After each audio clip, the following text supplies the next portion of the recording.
Yes, people, we're back. It's the Armoury TV. It's another match reaction. It's myself, Gumsa, and the Aussie Gooner. How you keeping, bro? Oh, I'm doing good, bro. I'm doing good. We just smashed these Americans. I'm feeling real crisp right now. How you doing? You doing good? You feeling All you good, feeling bro. All good. friendly? I'm feeling Because that friendly. that was supposed to be a friendly, you know? Not There with, was not nothing with, friendly not about with that. picture the cards, it went. No, no, no, no, no. Let's get into the intro video and we're going to chop this up. Get it.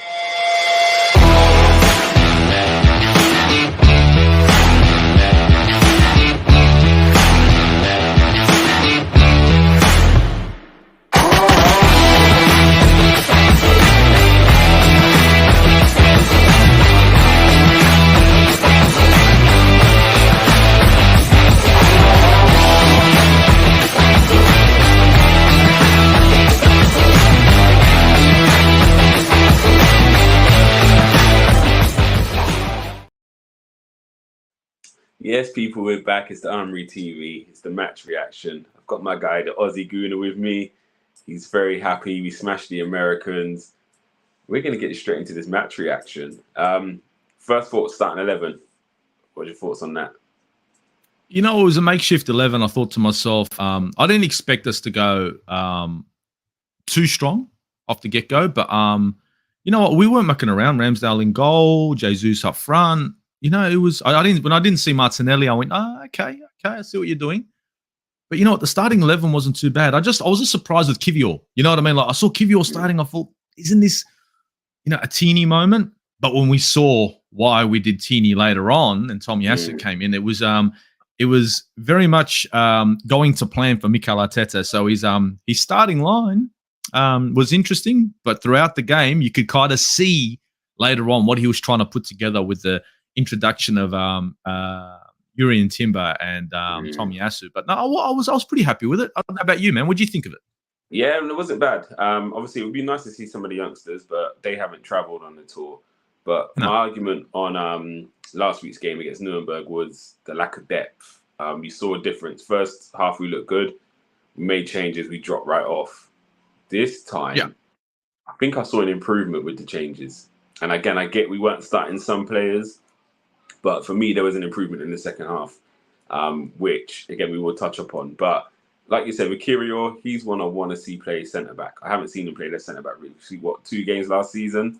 So, but I get Zinchenko is not there, so we're limited on left-backs and such. But it would be interesting to see him at centre-back.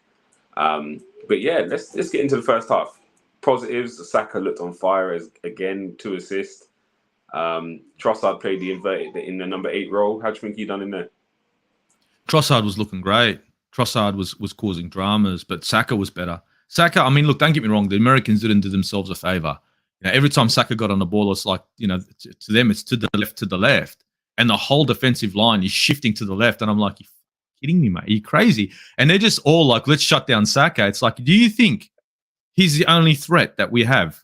Have you not done your little research and realised that every single outfield player at Arsenal Football Club last season, except for Aaron Ramsdale, scored a goal? We're more than 1D here.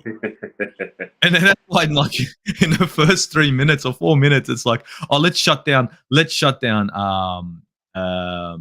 Saka. This will be easy. Yeah, good luck. Cool story.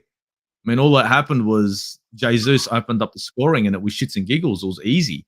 I mean, that first goal destroyed the keeper. Destroyed him. Yeah, we saw something similar. Do you remember last season against Chelsea? He done something similar, other side, but he dinked the keeper as well in that game. And yeah, I needed to see that from him. Like, I'm hoping this is not a preseason thing, but I need him to finish more. But the goal, like, where would you rank that upon Jesus' goals for Arsenal? That's probably one of his best finishes. Because, I mean, to be honest, look, think of it. Outside the box, looks up, dinks it over the keeper, so to the far corner of the keeper, but then hits the post on the way in. He couldn't have placed it any better. Yeah. The distance doesn't get tighter than that. It wasn't even the keeper was off his line much. Do you know what I mean? It was just pure finesse. It was beautiful. He was in position. The keeper was in the right position. Like, he was maybe a little bit too far to his left, maybe a little bit too far. He had to kind of pull to his right. But this is MLS. So the goalkeepers in the MLS, they're not the best. So you'd expect maybe his positioning was a bit off, but at the end of the day, you'd have to be a Premier League goalkeeper to stop that. You know what I mean? There's no MLS keeper, no A-League keeper's going to stop that. Yeah, I hear you. I hear you.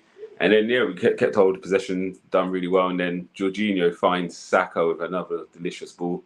He then comes inside, little pass to Trossard, and Trossard, I thought he was going to hit it first time, but dropped the shoulder, opened up the space, and another great finish. And again, talking about the goal, and then what do you think of Trossard? Where do you think he will be playing next year? Do you think you'll see him inside a bit more, or back on the left wing? Well, the goal itself was was a little bit similar to what we saw in the first. Everyone pushes seen Saka, everyone pushed again to the left. So all that happened was, instead of going for Jesus this time, Trossard's come down the center of the park. Again, defensive errors, defensive frailties, but the way Trossard finished, yeah, mate, that was a great finish. Keeper went the right way, but he had nothing on it. I don't see Trossard playing on the right. The reason being is when he has played on the right, he hasn't had great games. I don't think he's suited. I think Trossard's best positions are going to be as a false nine and a left wing. I don't think he's going to be more in the middle of the park. I think those two positions are primo for him. Sitting central, you can see what he brings. He's got a great boot. He's aware. He knows where he has to be when the ball's played out wide. Positioning perfect.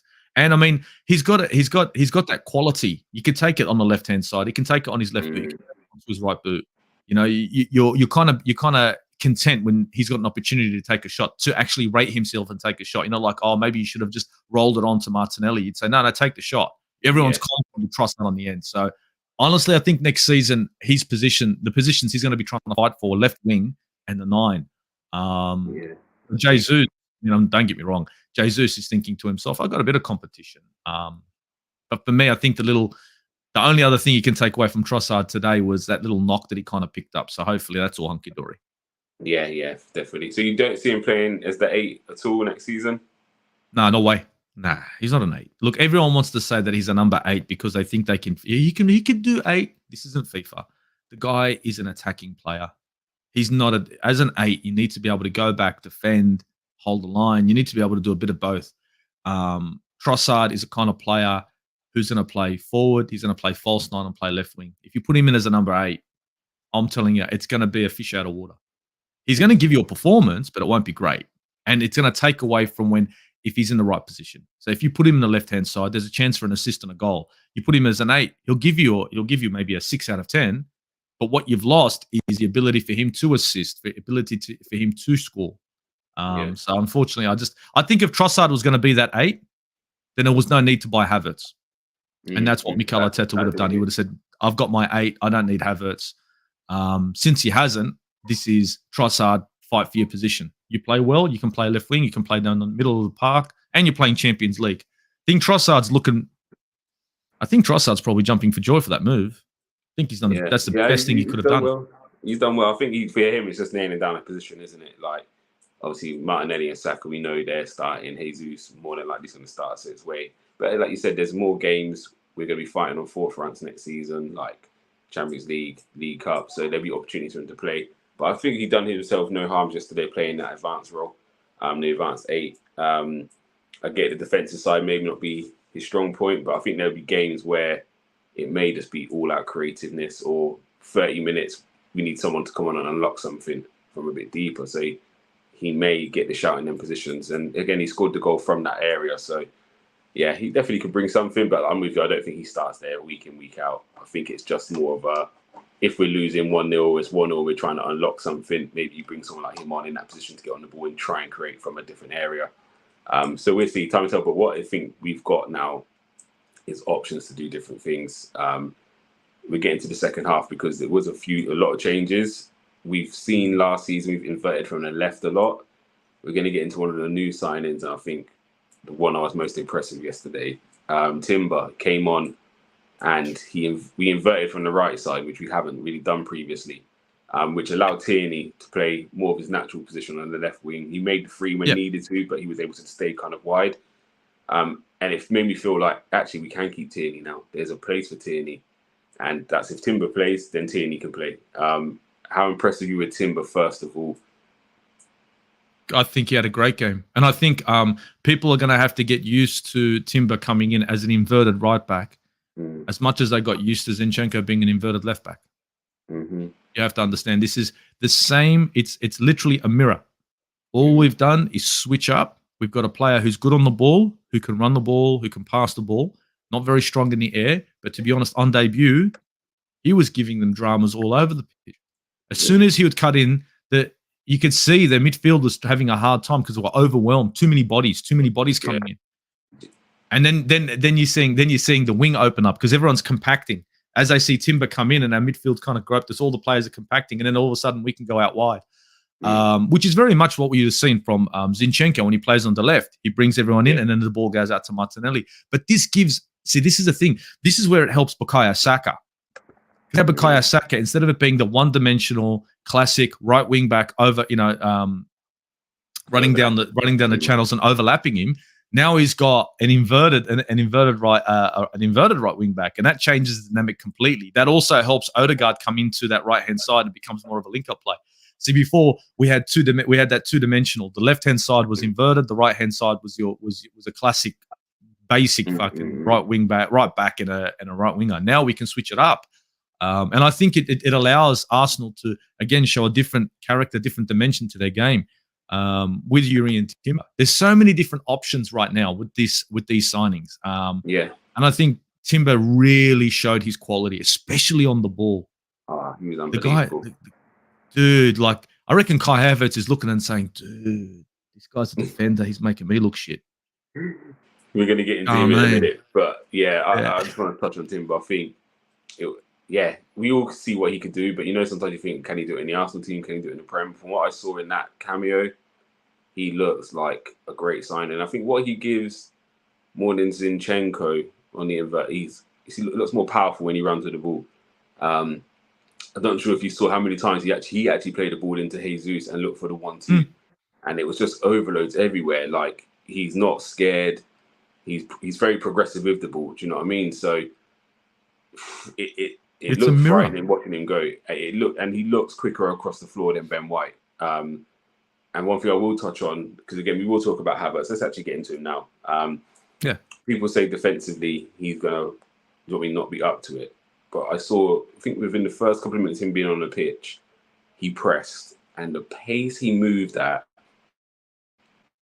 I was like, this is what he's here for. So, yes, when we have to defend deep, he may not be as good as, say, Xhaka, who played that role last year. But we want to press on the front foot.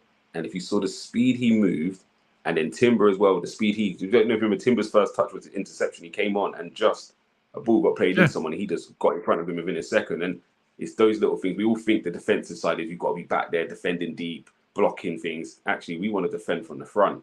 And these players are going to stop teams being able to play through us because they're so quick getting across the floor. And as much as Havertz doesn't know the pace he's a player, when he pressed, I was like, actually, he's got... Do you know what I mean? If you looked at his pressing numbers from last year at Chelsea, he had the best stats. I know he's an attacking player, so he's going to press more than a defender. Of course. But he's used to pressing as a striker, who sometimes they have to press too. Do you know what I mean? You might have to press two centre-backs as a striker. So I feel sometimes we're looking at things from one level, and I think maybe the Arsenal coaching staff are looking from a different side. And I was impressed with Havertz on that side. I think he's going to need a bit of time to get used to Arsenal's play. He looks a bit slowish on the ball. He looks like he wants more time than he's afforded. However, that goal will give him a whole lot of confidence. And how well did he take it, especially after missing all the volleys yesterday before? When it fell to him, I thought, yes, he needed that. So what's your thoughts on his performance overall? And it looks like he is going to play that 8 role. What's your thoughts on it? Well, to be honest, I was screaming on live stream with Moss. I was like, this game could go to 5 and Havertz needs a goal for confidence. Okay, this is something we need. This was at 3-0. And then we got to 5 and Havertz got the 5th. You could see fatigue had set in because you could see he looked gassed. So I think maybe fitness could be an issue. Havertz, yes, could play that 8 role, but it might not be a classic 8 role. I believe that Arsenal might even play 3 in the back. We'll set up with 3 in the back. And if Partey stays, hopefully he does, and we don't get rid of him, or whoever we use to replace Partey, whatever that may be. I believe Ben White and not Ben White. I believe Declan Rice and his partner, in Thomas Partey, could play a double pivot in front of the centre back And that gives you the opportunity to put Havertz in front with Odegaard. Now, that's a very attacking style of football, but that's the kind of football you can play against the lesser teams. That's a different dimension of playing 3 in the back. Don't get me wrong, at the same time, Declan Rice can come back and pull into a 4. But Havertz in this game, he did look a little bit better in regards to his positioning. He kind of knew where he had to be, whereas previously he kind of looked like, I don't know, fish out of water. When that ball went in for Marquinhos and it's gone far, and I've gone, who's he going for? And I've gone, nah. And he's controlled it and taken the shot and scored. And don't get me wrong, he could have had 2. I was very happy for him because I thought this is going to break the, just sort of crack the ice a little, break the ice for him, and at least get his career at Arsenal going on the right side. You know what I mean? Everyone's looking at him at Leverkusen and then saying this is his best time, and at Chelsea, who was a flop. At least now at Arsenal in preseason, at least he can come out and say, if I got a goal, Jesus got a goal, all the attacking players, decent attacking players got a goal. I'm hoping that that Mikel Arteta, you might see him as an 8, but I think it's when he's trying to change his formation up. I think when we play our classic formation, the 4-3-3, you won't see him there. It's up until we want to play more of an attacking style of football, and he'll sit side by side Odegaard. As a full-time 8, I think it's going to be a lot to ask from him to go to end to end, end to end. I don't think he'll be able to keep up. It's a big ask, especially when you're playing in the midfield. That's a big ask, man. It's a lot of work. Got to get through a lot. And yeah. As I said, with time return, we'll see what Arteta's plan. But what I think it does give is, like you said, we've got weapons all over the park now. We've got different ways of playing. Did not get predictable last year, but we now, as I said, you've now got Timber who could play as invert, or is it Zinchenko who's inverting? So straight away, how do you step against that? We could play with 2 6s in Partey, Rice, Jorginho is still there. You could play with 2. Do you know what I mean? We've got so many different options. ESR can play up front with Odegaard if he has to, or ESR sits with Havertz if he has to, whatever it may be. So many options. There's so many options. It's looking good. It's looking good. Let's talk about the one everyone wanted to see, the big signing. Got a good, I think, 30 minutes of Declan Rice. How would you view his debut? Look, it wasn't. I think when you're looking at a midfield of his stature, he's playing like a 6. He's not playing an attacking style position. He's not playing an 8 or a 10. Everyone's going to look and say, well, what did he really do? He's in position. He's holding the fort. He's kicking back. It wasn't too bad. I didn't see him do too much greater, too much wrong. He did look a little bit off the pace for my liking. I think it was a bit off. But I don't know. Look, to be honest, I don't think we saw enough of him in that game to be able to say, oh, he's going to be a godsend. But we do know his quality is there. I think it's going to be the game against Manchester United that's going to be more interesting. Because I hope he's going to be starting in that game. I didn't think he was too bad, but yeah.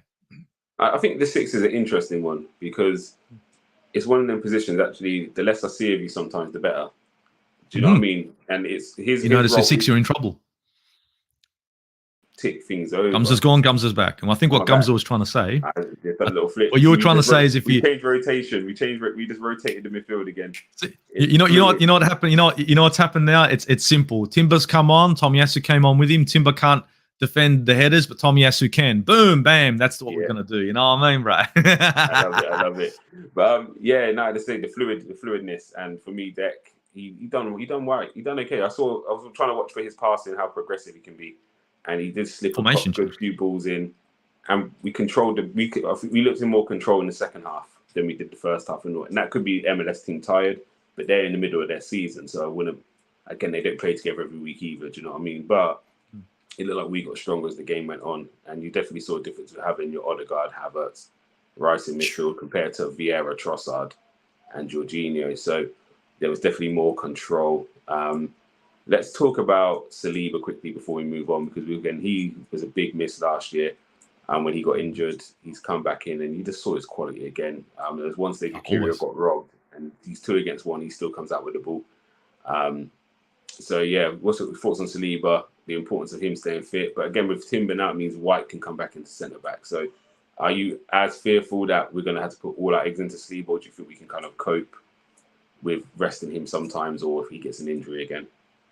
I think we can cope with resting him. I even think that Ben White wouldn't have to sit in that position. I think Timber could sit in that position. And And I know Timber's not good in the air. I understand that, but I think Timber could slot into Saliba's position because he's good on the ball. He can pick a pass. He's quick. You get what I'm saying?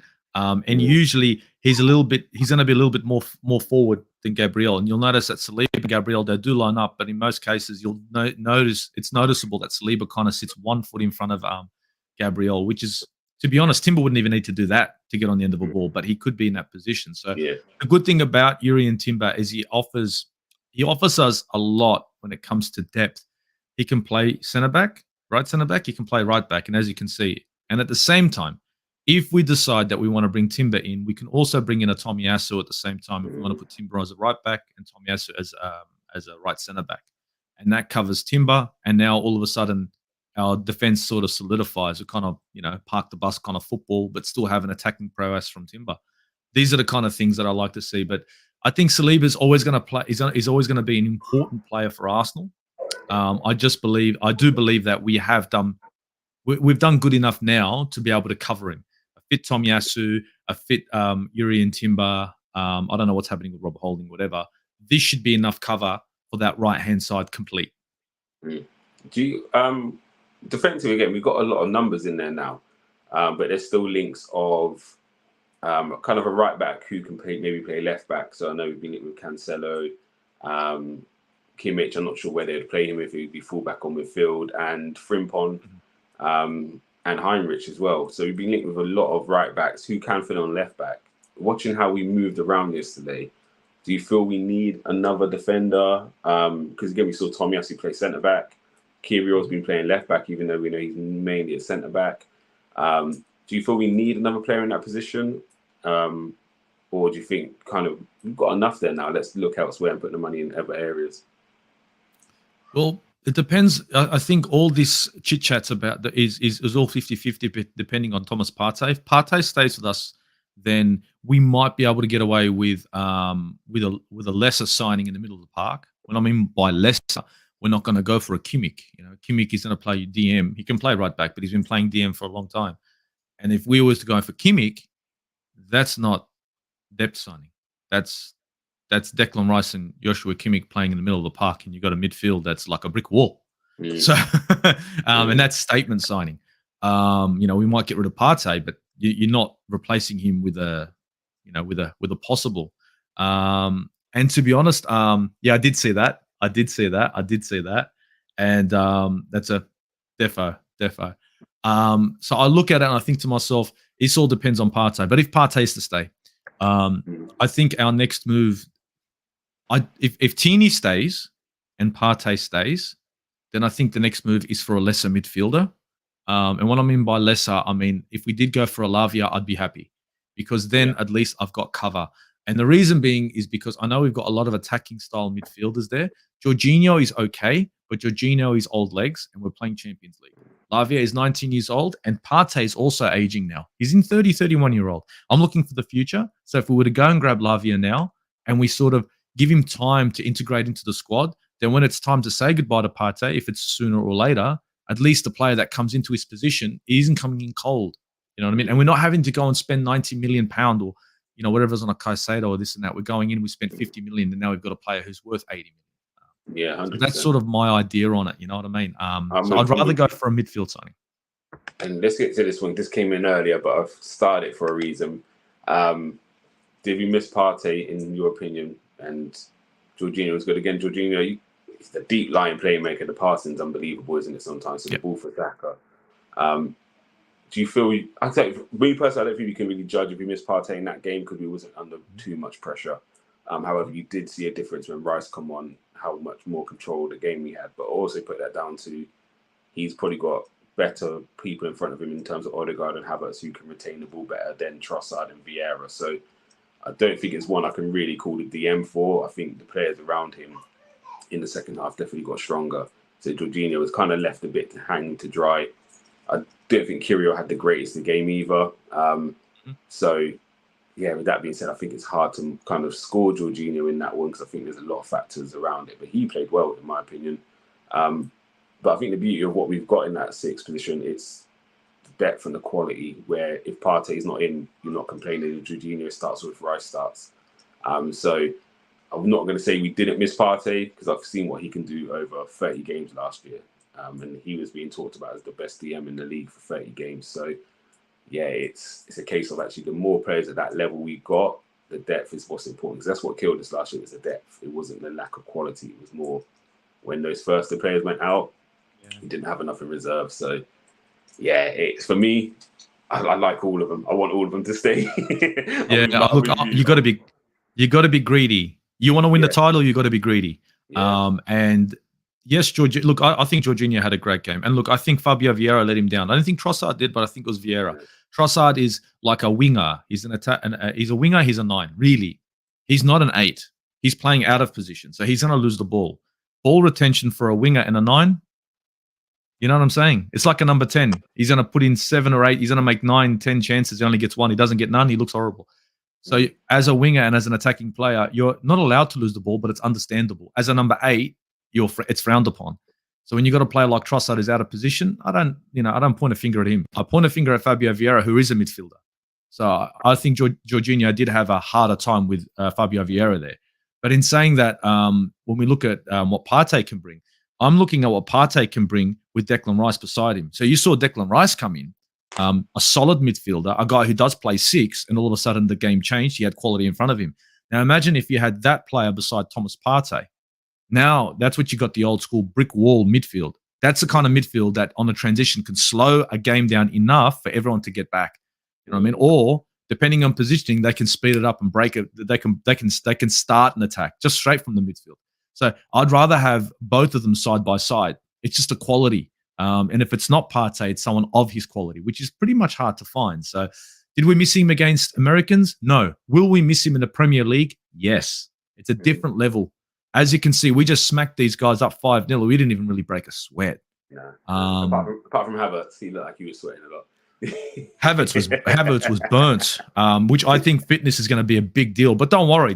You know how Mikel Arteta is when it comes to fitness. Don't worry about that. It's one of the non-negotiables. Bro. I'm with you. And I think, as I said, the beauty of what we're producing now, there's going to be certain players for certain games. We mainly see the Rice Party pivot 6 to 8 times. And I'm saying that's when we go to Old Trafford. That's when we go to Etihad, Anfield, or when Liverpool or City come visit us. That's the only time we might actually see the Rice Party pivot.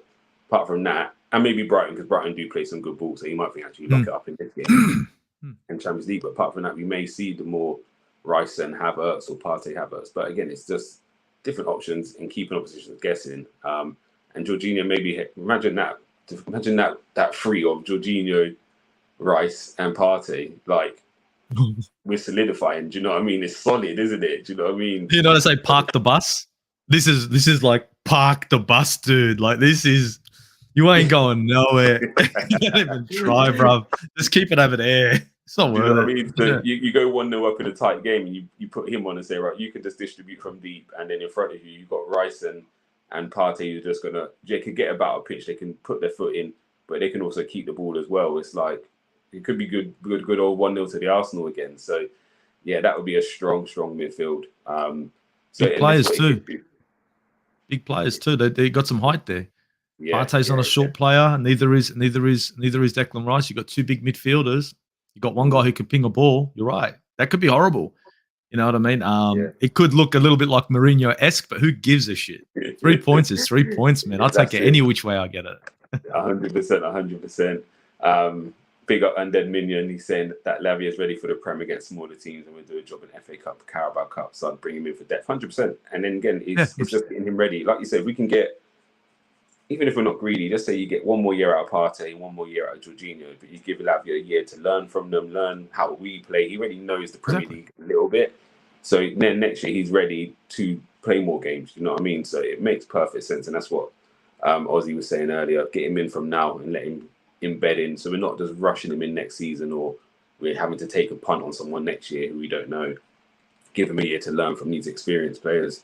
And then you can still sell Partey, maybe get 25-30 million for him next year. Precisely. And then you move on, yeah. Here we go. Tony's saying Vieira's not good enough. He looks out of place in this team. I know it's the first season, but he hasn't improved. I don't think so. Yeah, that's right. He's been shocking. And when I said that we should have got Yuri Tielemans back then, everyone was like, no. Yuri Tielemans would have looked a lot better in our midfield last season than that twit. He's gone for free now. Honestly, I look at Vieira and he's too much of a light touch. You know, I mean, this guy fouled another player, went down and was holding on to it. He fouled the other player, hit the deck, and he's the one who got hurt. I'm with you. Right, like, dude, if I'm going to come in and foul you, I'm not the one hitting the deck. And if I do, you're not the one getting up. You know what I'm saying, bruv? You know, I'm getting up. I'm getting up and laughing and pointing. Not laying there on my face. Dude, this is America. Try it. And you can't do that here. You can't do it in the Premier League. Get out, bro. Yeah, and that's why I look at Jorginho when he started. Like, Jorginho's in this game and he's got light touch in front of him. Dude, the kind of work that he has to do now, he has to do twice the amount of work now to cover him. He can't even try to come forward because he thinks to himself, this guy's like a liability. Every time I pass him the ball, I guarantee it's going to come back to me at the wrong time. Yeah, 100%. And I think this is the year where you are seeing a ruthlessness from Arteta. And I feel Vieira may be another one. Again, give him a loan if you can't get sold. And I think we have to cut our losses. We paid, 30 mil for him, 35. We may recape 15, 20 if we're lucky. But I think it is what it is. I think Sambi Lokonga's in the same boat. We haven't even heard from Tavares. I'm not sure if he went to the under-21 championship or what, but he hasn't. I haven't seen any videos of him or any pictures. Flip them both. Flip Lokonga and flip him and go get Kudus from friggin' Ajax. Yeah, so it's I think it's a time for ruthlessness. And again, if we hold on to Partey and bring in Lavia, that's exactly the kind of ruthlessness we need. Where, it's you want players to play, you don't want to oversaturate your team, you don't want a Chelsea situation, but actually you want what's best for Arsenal. So Partey, if it means you've got to stay for one more year because I can't find a player of your level, then so be it. But you're staying for one more year, even if it means you're playing a bit more backup to Declan Rice next season. You've got a job to do here for us for one more year. So it is that ruthlessness we need, and I believe in Arteta to do that. Luke saying he agrees with what you, Aussie. He doesn't cut the mustard. So again, there's no sentiment for me this year. I don't think he's that bad a player, but he's not done anything in the Arsenal shirt for me to say he deserves to be in our squad next year. Like, compare him with Reece. I think Marquinhos. Sorry to cut you off, but I think Marquinhos did more in that game than Fabio Vieira. And I think you look at someone like Reece, who struggled to get minutes last year, but when he did play, he made a little impact. I haven't got that from Vieira, apart from I think one game. So AFC Max, he's asking us to read his question. Let me look back, see if I missed it. I think it's this one here. This is the last question before we go, by the way. What would thoughts on Caicedo or Frank Kessie from AC Milan as a replacement for Partey if he does go? Hearing people are saying Kessie's he's gone to Milan on loan from Barca. I'm not too sure. I know he left Milan on a free to go Barcelona. I'm not sure if he's left. I'll quickly do a little Google while we're talking. But what's your thoughts, Kessie or Caicedo, if we lose Partey? So the thing is, it's tough. Look, Caicedo looks the great player, but he's only had one decent season, right? And I don't mind. Look, youth, up and coming, but I look at Caicedo and I see 70 million plus 10 million in add-ons rejected, right? So that means Brighton are holding out for 80 plus million. And I don't like that because 80 plus million for a guy who gave me one good season. Now, don't get me wrong. There's been plenty of players that have had one good season and done well. There are also plenty of players that haven't. I think it's a bit much. I think he's a great midfielder. But I don't think it's doable at that price, especially when Arsenal have just spent. Well, we haven't spent a total 65 on Kai Havertz. We spent, say, £18 million and then 18 and 18, whatever it may be. But we have spent a large chunk on Declan Rice. So Frank Kessie is a good shout. I think that would be a very good shout because I think he would come in for a lot less than Caicedo.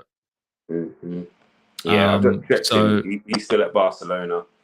I'm not too sure if he's linked with Milan, but he's still at Barca. He'd come in a lot less, though. He would.